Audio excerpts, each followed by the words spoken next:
está começando mais um episódio do Kids Cast, você já sabe. Esse podcast é um podcast para toda a sua família. A gente sempre traz aqui assuntos importantes para você, mamãe, papai, para criança, enfim, como eu falei, para toda a família. E eu já começo aqui dando boas-vindas para ele. Tudo bom, doutor Flávio? Olá, tudo bem, galera? Estamos aqui de novo, hein? E hoje vai ser legal. Hoje vai ser um tema... vamos falar de uma coisa interessante. Uma coisa interessante, né? É. Mas vamos começar falando dos nossos patrocinadores? Vamos embora. Vamos começar falando da Brau Bar Ponta Verde, a primeira franquia da Brau Bar em Maceió, e não somos suspeitos para falar que é a melhor, né? A melhor, sem dúvida. É a melhor. Lá na Brau Bar você pode contar com os serviços especializados de manicure, pedicure, escova, depilação, design de sobrancelha. Você entra lá, vive o seu momento Brau Bar e sai lindíssima. Tá aparecendo aqui agora na tela o Instagram da Brau Bar. Vai lá, segue. Tenho certeza que você não vai se arrepender. E o nosso outro prato... já começou o dobra ali. Já está começando. Deixa eu lhe ajudar. Patrocinador. Patrocinador é a Vinacé, porque hoje os dois estão aqui, né?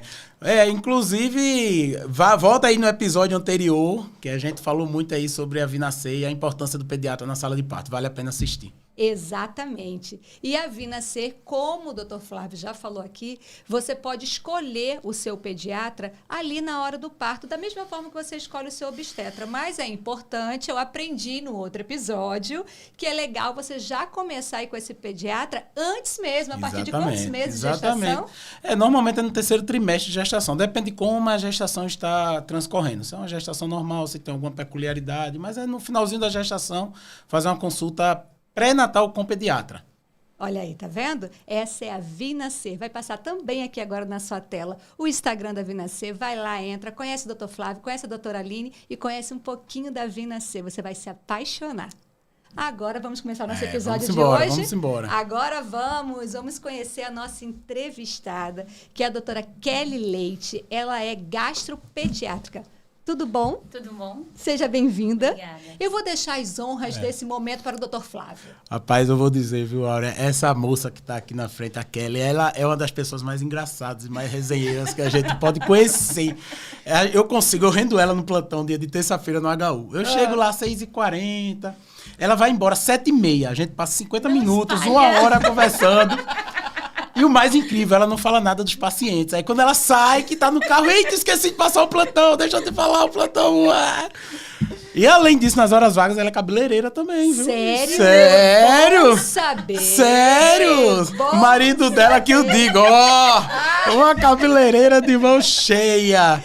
Kelinha, prazer ter você aqui. Seja muito bem-vinda. E eu acho que você, muito mais do que eu, está acostumado no seu café da manhã ou no seu almoço a receber aquela fraldinha recheada e a pergunta, doutor, o cocô do meu filho está normal? Pois é. Tudo bom? Boa noite. Eu sou Kelly, eu sou gastropediatra e assim, pediatra já recebe fotos lindas, né? O gastro, em especial, recebe fotos mais lindas ainda. Foto de fralda, foto de vaso sanitário, foto de vômito, né? E esse é o nosso tema, né? Cocô. E já que você começou a falar assim, qual é o cocô normal de um bebê? Cor, consistência, frequência de vezes ao longo do dia. Fala um pouquinho em relação, porque isso é uma pergunta muito comum. Até na consulta pediátrica pré-natal perguntam muito pra gente isso. E depois que nasce, então, desde o mecônio até a formação do cocô. Pronto, então assim, cocô, ele pode variar, né? Eu sempre falo que o cocô pode ser normal e ele pode ter muitas formas de ser normal. O que a gente não pode considerar como normal é um cocô branco ou um cocô com sangue, né? Nesse intervalo, a gente pode ter tudo que é cor, várias consistências. E, a depender da faixa etária, a gente também tem que ver se aquela consistência, a forma, a frequência, se vão estar normais para a faixa etária, né? Começando lá pelo bebezinho que nasceu, né? Até 48 horas, a gente tem o mecônio. Mecônio é a primeira evacuação do neném. Então, ele é esquisito. Não é um cocô que uma mãe, assim, que não tem experiência, vai achar... É a primeira...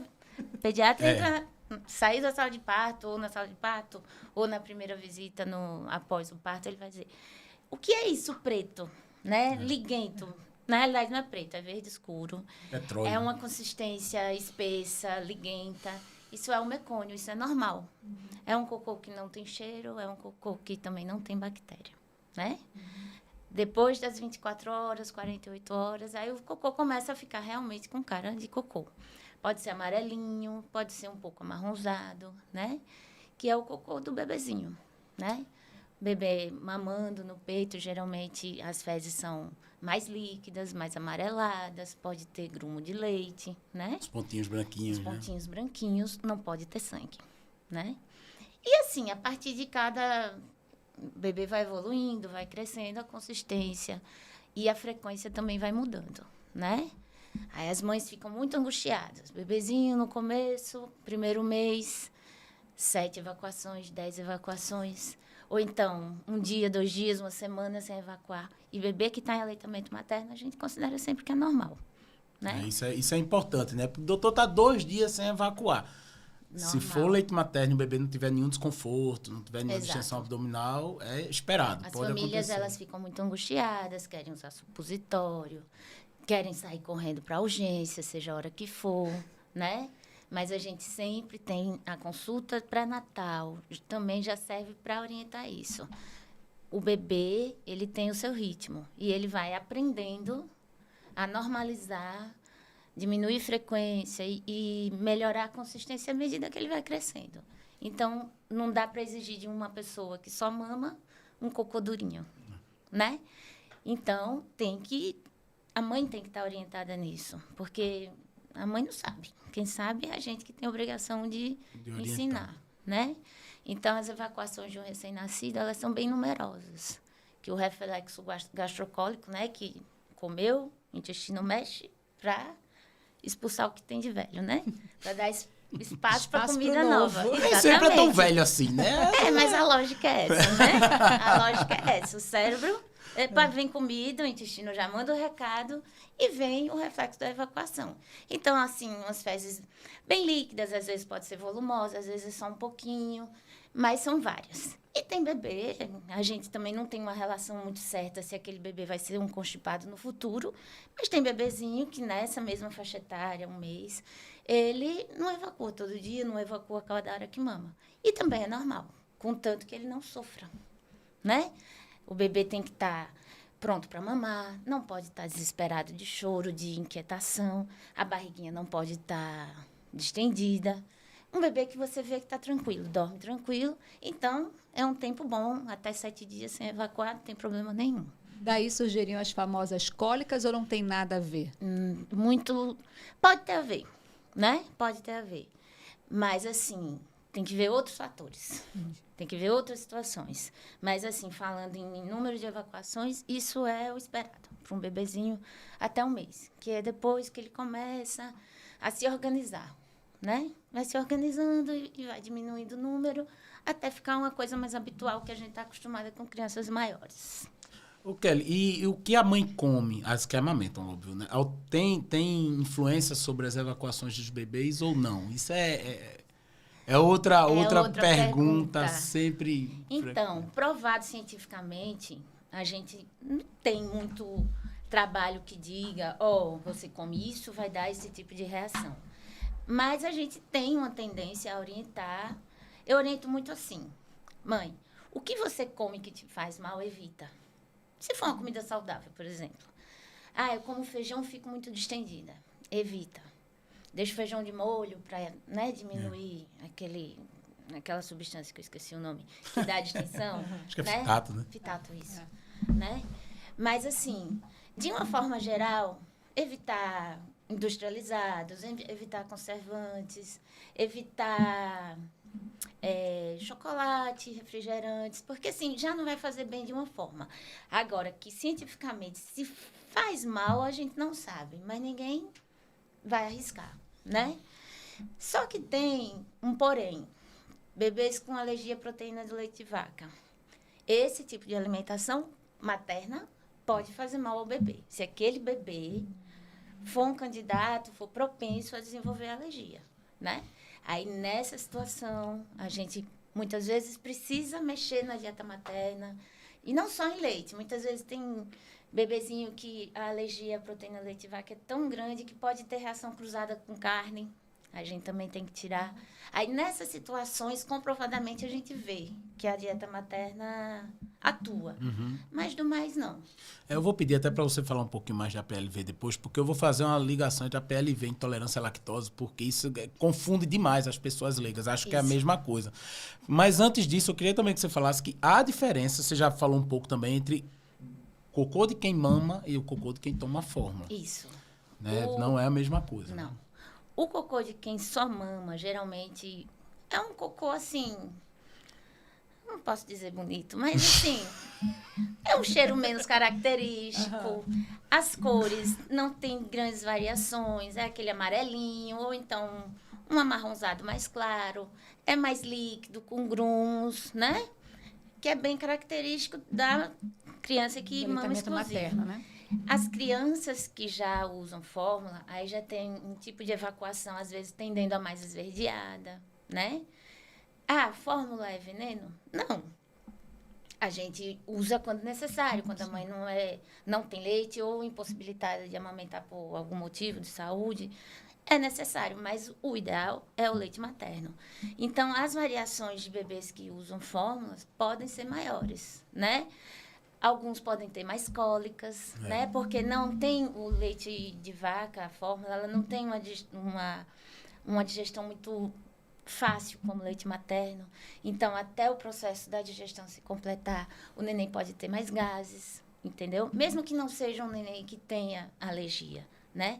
Mas é uma digestão menos natural, como se fosse o aleitamento materno, porque o leite materno é feito para o bebê humano. Sim. O leite de vaca, não. Ele é uma segunda opção para quem não pode mamar. Então, assim, a natureza sabe. Então, tudo no aleitamento materno é mais fácil. Menos problemático, né? Inclusive o cocô. Né? E aproveita e faz aí uma diferença entre cólica e disquesia, porque é difícil, né? Alguém não tem nenhum dos dois. Então, quem tem um bebê de um mês que não teve nenhum dos dois, levanta a mão é um aí. sortudo, né? Então, primeiro mês, né? O pico de cólica, né? Do bebezinho, primeiro mês. Neném começou o primeiro mês, geralmente é o pico da cólica, né? A cólica do recém-nascido, ela existe, ela dói. Agora, quando você pergunta a causa, a gente não tem uma explicação. Sabe-se que é uma imaturidade ainda do intestino. O neném nasce, ele não nasce pronto em funcionamento completo. Tudo vai se adaptando. O pulmão vai se adaptando, tudo vai se adaptando, musculatura e o intestino. Cérebro, tudo, pele, né? Exato. E o intestino? O intestino, ele não nasce pronto, em pleno funcionamento. Ele vai se adaptando aos poucos, porque é um meio ambiente que ele não vivia. Sim. Né? Então, acredita-se o quê? Que o eixo intestino-cérebro, as sinapses, né? Que são muitas, né? Tanto que o intestino é chamado segundo cérebro. Elas estão se adaptando, elas estão começando a funcionar. Acredita-se que a cólica vem daí, né? E o que é que a gente acredita também? Aleitamento materno vai diminuir bastante as cólicas. Dietas maternas, aquela história, vai influenciar? A gente acredita que sim. Tem prova científica ainda, não tantas estudos. Tem essa ligação, na prática né? tem, né? Agora, nem sempre é fácil de... Exato. Vai pro trabalho publicado, a gente não tem, mas a vivência a gente vê que tem. Então, uma comida materna certinha, certamente o bebê vai ter menos problema. Uma comida materna esculhambada, cheia de produto químico, cheia de conservantes, cheia de multiprocessados, vai dar problema no bebê, com certeza. Cientificamente, a gente não tem o trabalho, mas existe, né? Então, o bebê vai ter cólica, geralmente. É uma dor que não tem remédio. É duro falar isso. Exceto né? andar de carro, que funciona. De madrugada, de dia de não, só de madrugada. Funciona Mas é muito duro, porque é muito angustiante para os pais, né? Não tem remédio para gases, não tem remédio para dor que solucione, né? É uma dor que dói e que a gente não resolve fácil. Pode ser horas seguidas, fim do dia, geralmente, madrugada ótima, né? Tem bebê que tem a sorte de ter uns 2 dias, 3 dias. Tem bebê que tem mais de um mês, às vezes até 3, 4, 5 meses. Alguns não é comum, mas existe, né? E depois que a cólica acaba, Tá tudo Ok. certo. Ninguém passou por isso, ninguém lembra. A disquesia, geralmente, o que é que acontece? O bebê tá com vontade de, né? O intestino tá lá, fazendo seu movimento. E o bebê não tem aquele poder de controle ainda, não A tem coordenação incoordenado, né? a coordenação. Então, aparentemente dói.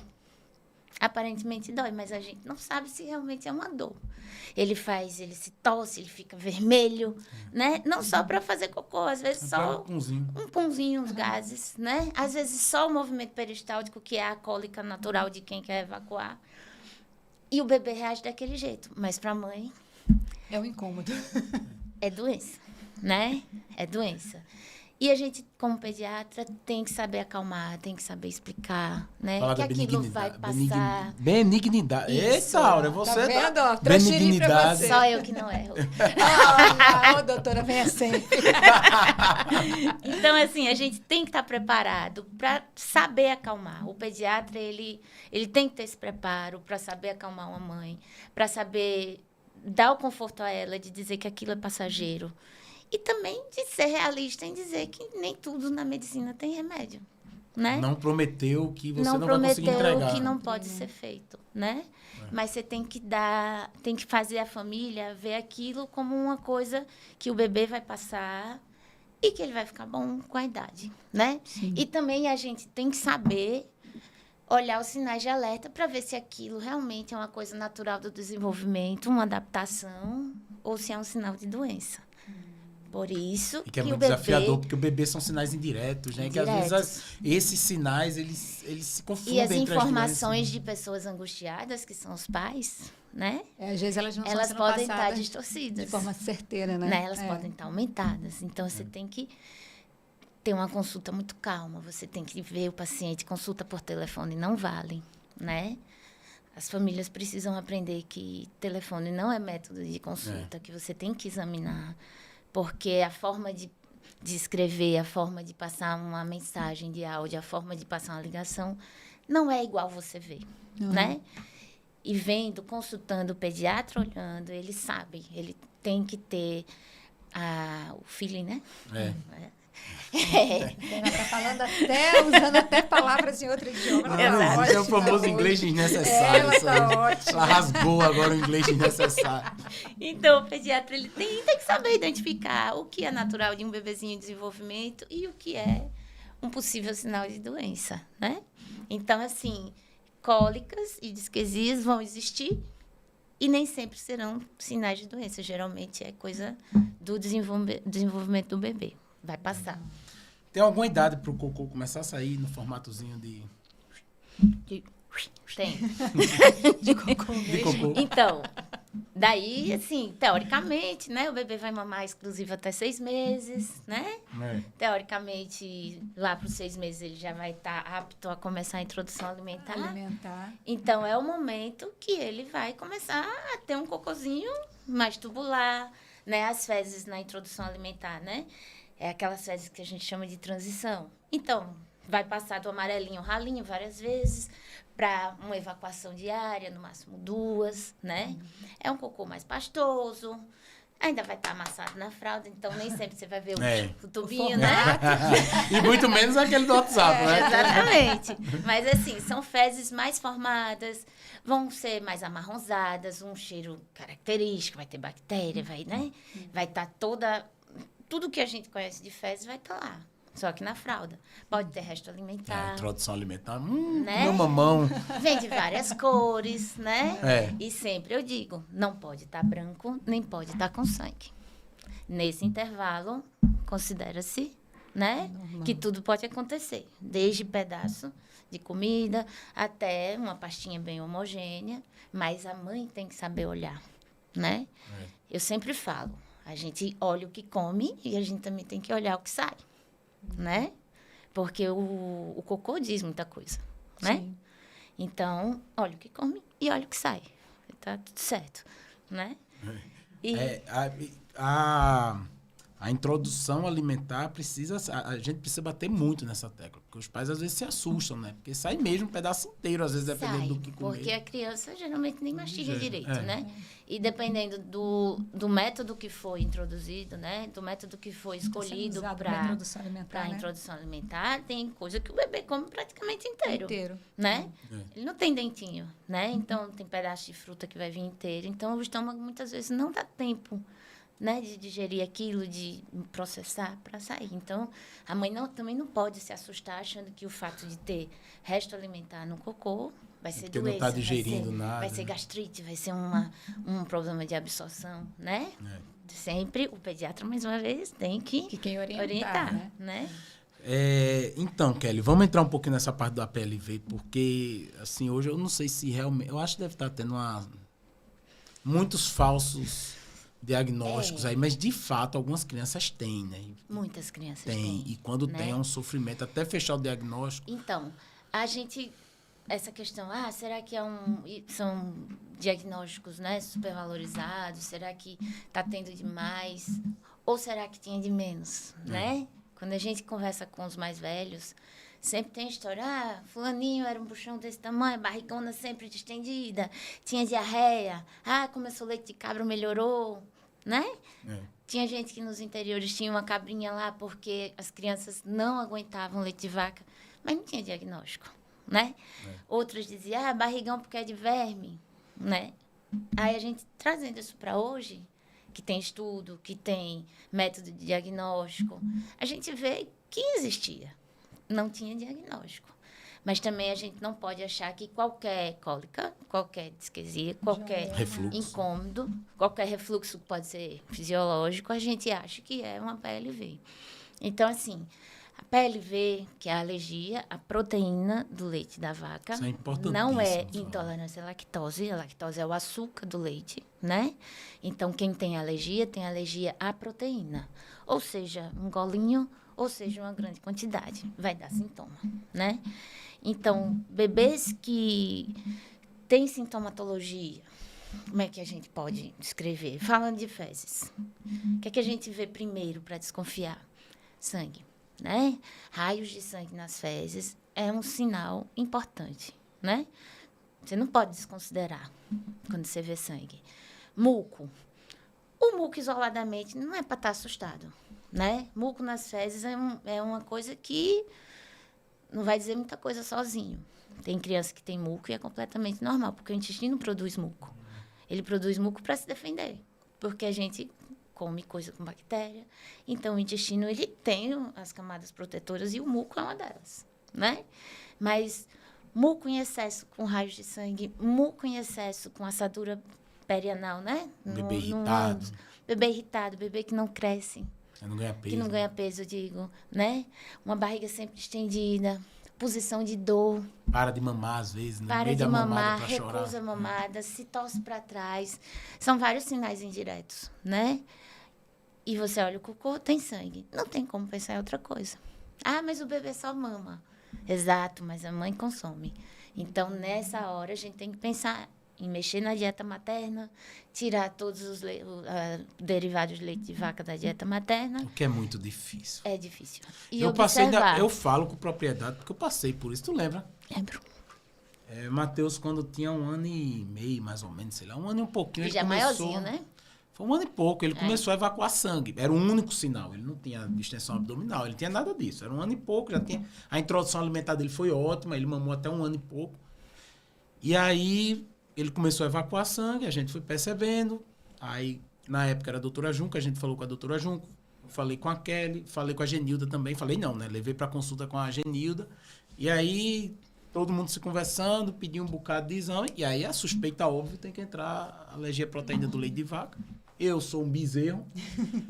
Mas não teve como. Simplesmente parou de entrar leite lá em casa, porque senão não dava para fazer. Porque no copo que eu bebo leite não podia ser lavado com a mesma esponja que lavava o copo de Tamires, que ainda amamentava na época. Ou mesmo os pratos, os talheres dele, esse tipo de coisa. Aí você tem que tomar cuidado com creme, com hidratante, você tem que tomar cuidado com medicamentos que você usa, você tem que tomar cuidado. E aí eu virei o louco do rótulo. Eu fui no supermercado, todos os produtos que eu comprava, sem exceção, eu olhava o rótulo. E eu descobri que muitos produtos que a pessoa nem sonha Que tem a proteína. tinha extrato de tomate que eu comprava que tinha traço de... Pode conter traço de leite, você não pode comprar. Caramba. Você não pode comer pão de padaria. Porque ali vai ter... Porque ele faz numa forma que faz bolo com leite. É a ou pão de contaminação leite. do ambiente, Que a gente chama de né? contaminação cruzada, né? Então, a sua vida social vai pro brejo, que você não pode ir mais para restaurante. A não ser que coma antes, né? não comer no restaurante. E se todo mundo não fizer em casa, dificulta demais. O problema é quando tem outra criança pequena. Exato. Aí é o problema, que a criança pequena, às vezes, não tem como você tirar o leite E a dela. alergia à proteína do leite de vaca, ela tem várias nuances, né? Primeiro que ela pode se manifestar de duas formas de diagnóstico. A gente, para fazer exames de alergia de sangue, a gente mede os IgEs, né? Sim. Que geralmente uma alergia mediada por IgE, ela é fácil. Você consome e você vai ter sinal. Fica muito vai mais encher fácil. O olho, vai ficar vermelho, vai tossir, vai ter um edema de glote, né? Diagnosticou, já viu. Aí já viu. Vai fazer exame de sangue, vai dar positivo, certamente. Aí, já a proteína do leite de vaca IgE não mediada é a mais difícil. Porque é uma espécie de alergia que ela não depende do IgE, né? Que é a possibilidade de, né? Anticorpo, possibilidade de dosar no sangue. Então, já vai começando daí, você não tem exame. Não tem exame. Caramba. Alergia Isso é à proteína de leite de terrível vaca não mediada não pra tem gente. exame. E culturalmente as pessoas querem exame, Óbvio. Sim. né? Todo mundo quer exame. Você só acredita quando vê o exame, ó, escrito. Aí você vai convencer uma mãe que está passando várias dificuldades, criança estressada, muitas vezes um puerpério ainda, né? Quando começa cedinho. E com outro detalhe, não é, você tirar o leite da dieta não significa que no outro dia o menino vai estar bem, né? Exato. Você pode demorar uma semana, você pode demorar 15 dias. Tem menino mais atrasado que é um mês. E como é que uma pessoa que não tem exame, tirou a dieta, vai acreditar? 10 dias o menino continua chorando, ou continua mais. vomitando. Porque também é um menino que só faz chorar porque é menino. Porque chora. É pequeno. É pequenininho, né? Então, assim, que não se adaptou, que vai ter a cólica dele, que vai ter tudo. Então, é um desafio. Mas, assim, tem que ser, novamente, pediatra no consultório, olhando, vendo todos os sinais, conversando bem, para poder fechar. Porque, assim, tem outra coisa. Tem menino que tem sintomas gravíssimos, mesmo só mamando no peito. E tem meninos que, às vezes, só desenvolvem os sintomas depois, como seu filho. Ou só se desenvolve quando vai introduzir a alimentação, que vai ter contato com fórmula, né? Então, assim, é todo mundo muito diferente. Sinais e sintomas também diferentes, né? Então, a alergia à proteína do leite de vaca, nos primeiros meses, é um desafio, né? E, mais uma vez, a gente diz, olhem os cocôs. Lá vai ter né? indícios. Vai ter indícios, né? O filho de uma amiga minha, que é a Fran, que mexe toma conta do meu Instagram. Eu suspeitei de APLV, a gente tirou o leite. Aí depois ela foi na gastro também, eu acho, não sei se foi a Renata, enfim, alguma gastro. E aí, depois de algum tempo, ela resolveu comer uma pipoca box. Meu amigo foi comendo a pipoca box e o menino com sintomas de novo. Inacreditável. Aí, às vezes acontece isso acidentalmente, aí fica até fácil da família. E quando come, a mãe come escondido. Porque ela não acreditou em você. Então, ela disse que nada, vou fazer aqui meus testes. Aí, às vezes, come, espera um dia, 2, 3, não aconteceu nada. Aí ela volta lá. Doutor, não era não, alergia. Não tem nada. Tá entendendo? Então, assim, a gente pediatra sofre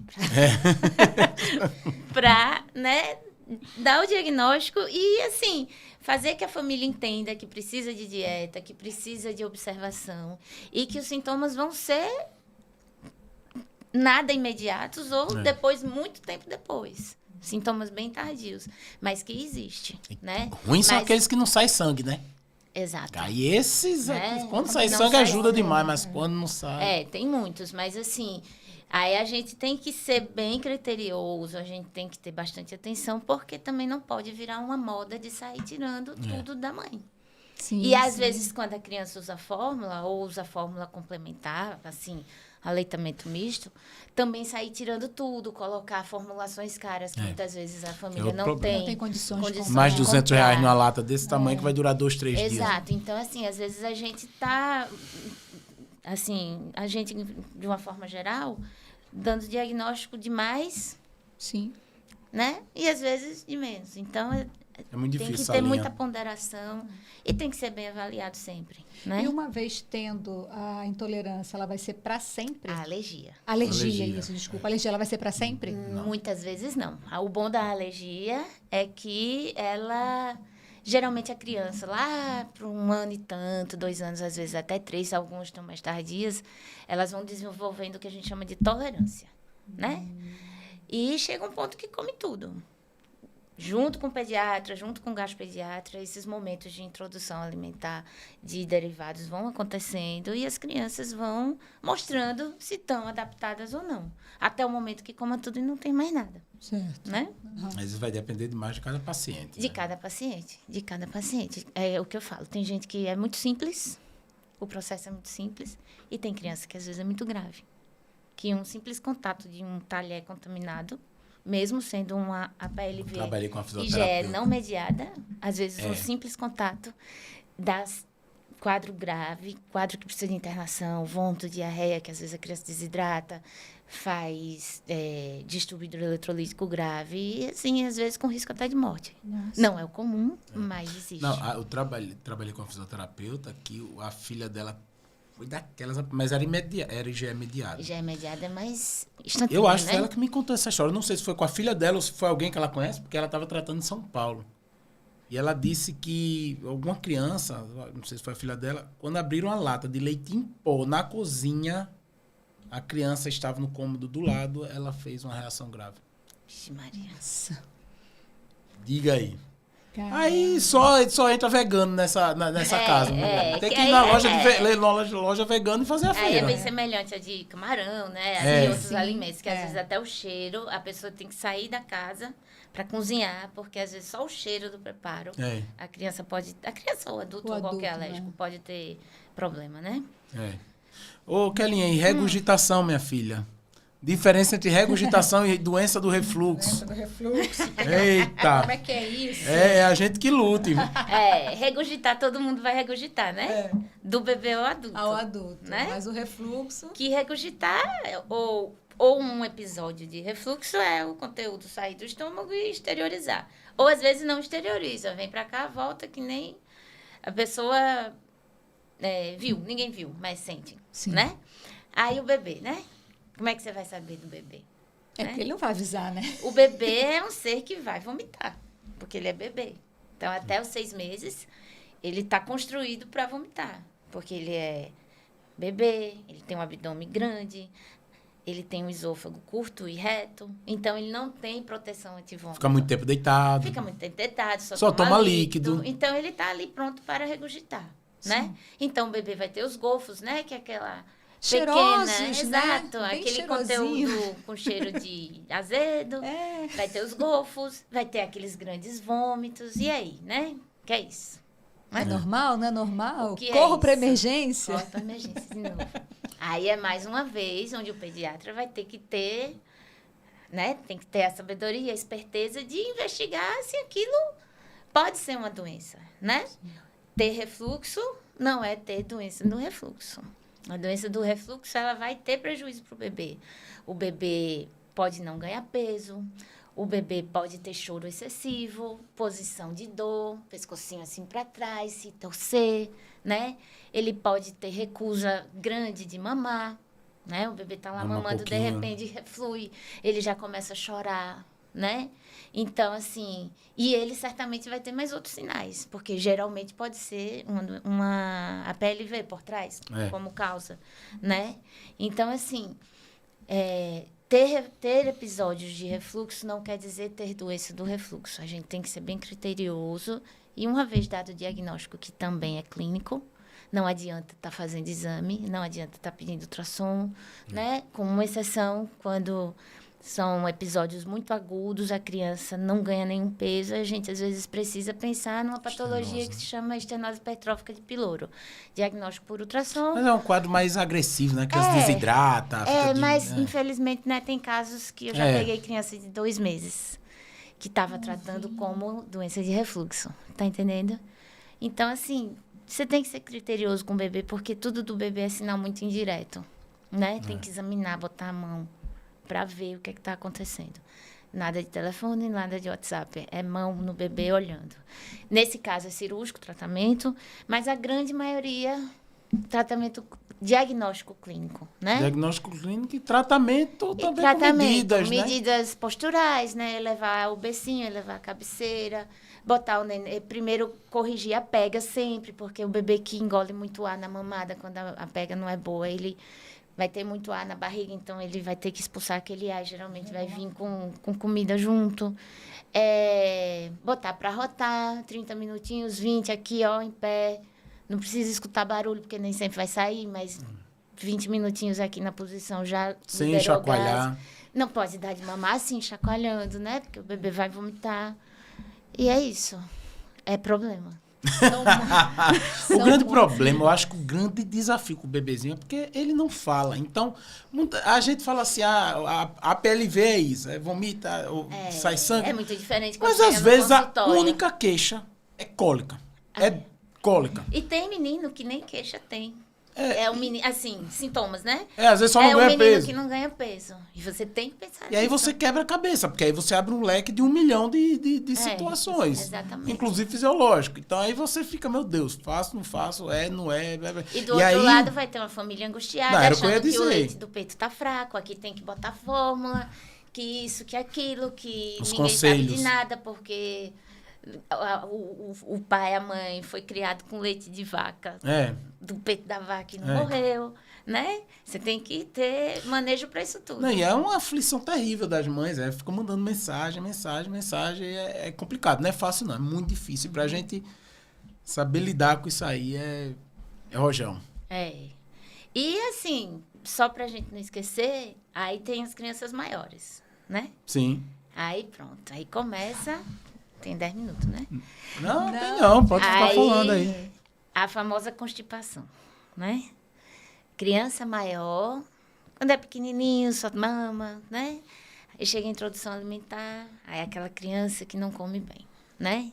Quem não come bem, certamente vai ter um cocô com problema, né? A gente geralmente é o que come, né?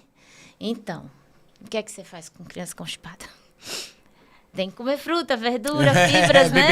Beber água. E ir lá fazer cocô, né? Que é um ato voluntário. E tem uma rotina, às vezes, tem uma rotina. Aí você vai explicar isso para uma criança de 2 anos, né? De 3, aí ela vai olhar para sua cara, vai te dar a língua e vai sair.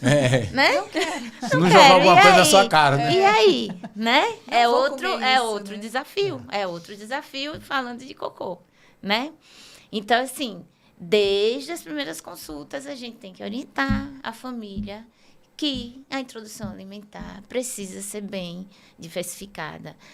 A família não pode limitar a criança a comer só o que ela gosta. Sim. Tem família que não tem gosta que de fruta e oferecer verdura. E involuntariamente não dá. Não Ou dá oferece só isso. um tipo de fruta assim, mais comum. E vai chegar uma hora lá para os 2 anos que a criança vai começar a recusar. Ela vai começar a escolher. E aí a mãe dá um tablet, dá um celular para a criança se distrair, a criança não come mais.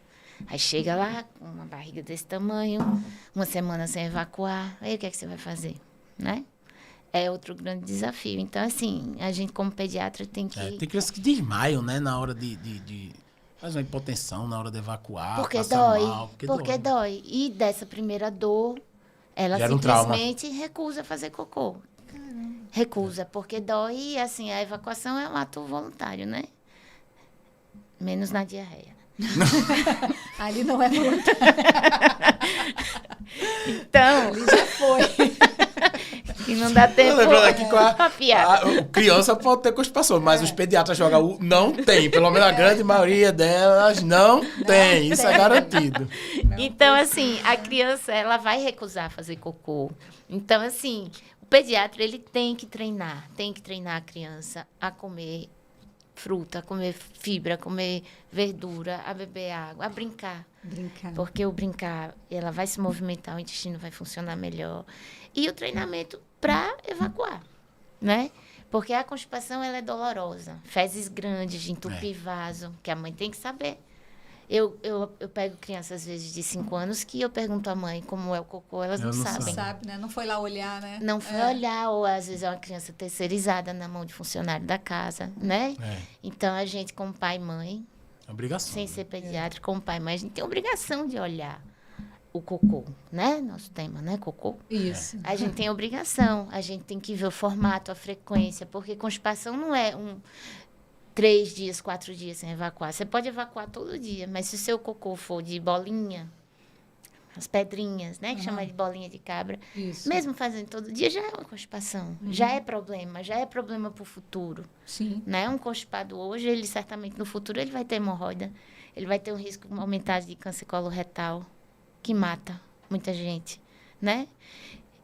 E, assim, geralmente um constipado, ele vai ter uma predisposição familiar, pode ser. Mas é uma coisa muito funcional, né? É uma coisa que depende muito do que ele faz. Nem todo constipado a gente precisa dar remédio. Ajeita a dieta, às vezes. Às vezes o constipado pode ser um alérgico que nunca foi diagnosticado, né? Então, assim, a gente precisa estar atento no que se come, no que se oferece para as crianças, né? A vida aí está cheia de produto fácil de dar, né? Prático, a vida corrida de todo mundo, mas isso não pode ser desculpa. Para uma boa a criança alimentação, que né? você tem hoje é o futuro adulto, né? Para tudo, né? Não só para o cocô, não, mas para as doenças Pra do futuro, tudo. diabetes, hipertensão, obesidade, inclusive... Né? Relacionado também à microbiota do intestino, as bactériazinhas Exato. que estão ali, que ajudam na nossa que a imunidade. gente chama de bactéria do bem, né? Já sabe que o intestino é o nosso segundo cérebro, né? Que chama, é o segundo cérebro. Então, assim, o intestino, a ligação dele com o cérebro é muito forte. É o sistema neuroentérico. Ele é muito cheio de neurônio, ele produz muita serotonina e dopamina. Diz que 90% da serotonina, né? A substância da felicidade é produzida no intestino. Então, se o seu intestino é doente, você não vai produzir. Sim. Você pode ser, falando das crianças, aquela criança triste, uma criança sem estímulo, uma criança que não quer brincar, não quer estudar, uma criança que quer ficar acomodada ali na tela, né? Então, assim, intestino, a gente brinca aqui, cocô, tudo tá... Mas intestino é muito mais que a isso. base da nossa saúde. Sim. O intestino, ele regula os processos alérgicos, inflamatórios. Se você tem intestino doente, que geralmente a parte alimentar resolve mais de 50%, você vai ter um corpo doente, né? Então, assim, a gente tem que parar de querer facilidade e assumir as crianças. Sim. Como pais, a gente tem que assumir as crianças. Tem que ter o trabalho de forçar, eu falo, né? De educar a comer bem, de preparar.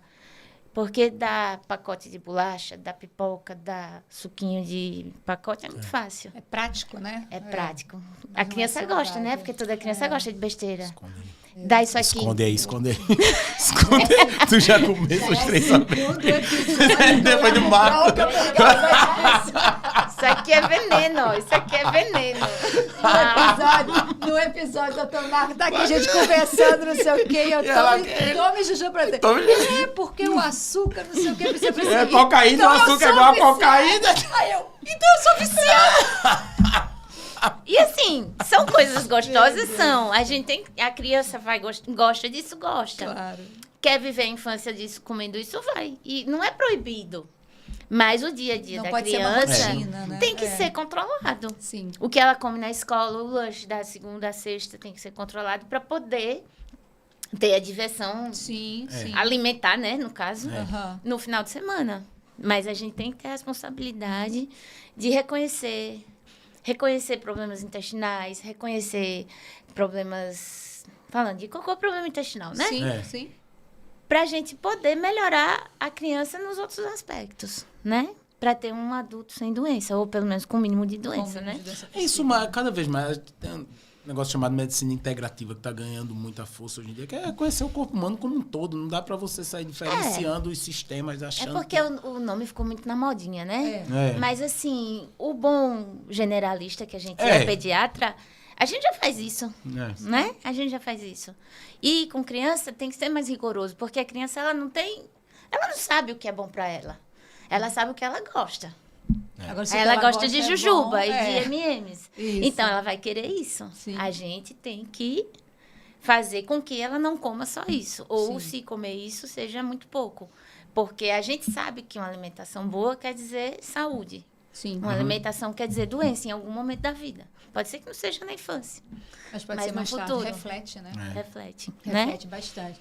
Gente, é um assunto assim, eu tô só ouvindo porque eu me encontro. Não, isso porque ela tá aqui na frente das câmeras. Você tem que ver ela contando isso trás no dos plantão.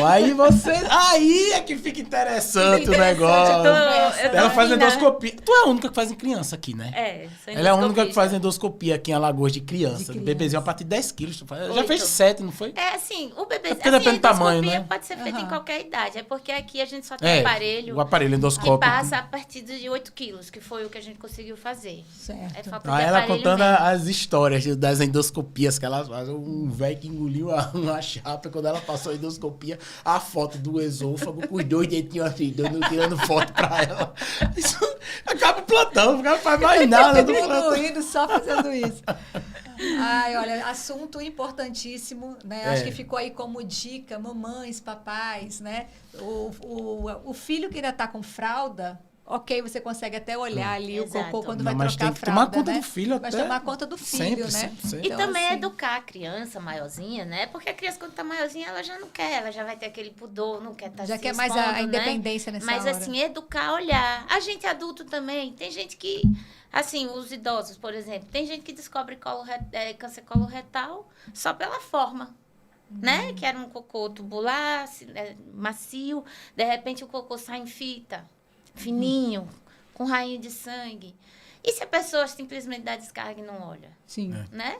Assim, não é agradável, mas ele é seu. Você tem que... Você tem que Tá, olhar. até 10 segundos antes fazia parte de fazia você. parte do corpo, né? Então, assim, tem que deixar de preconceito e dar uma olhadinha e saber analisar, pelo menos o básico. Aí é o que eu sempre falo.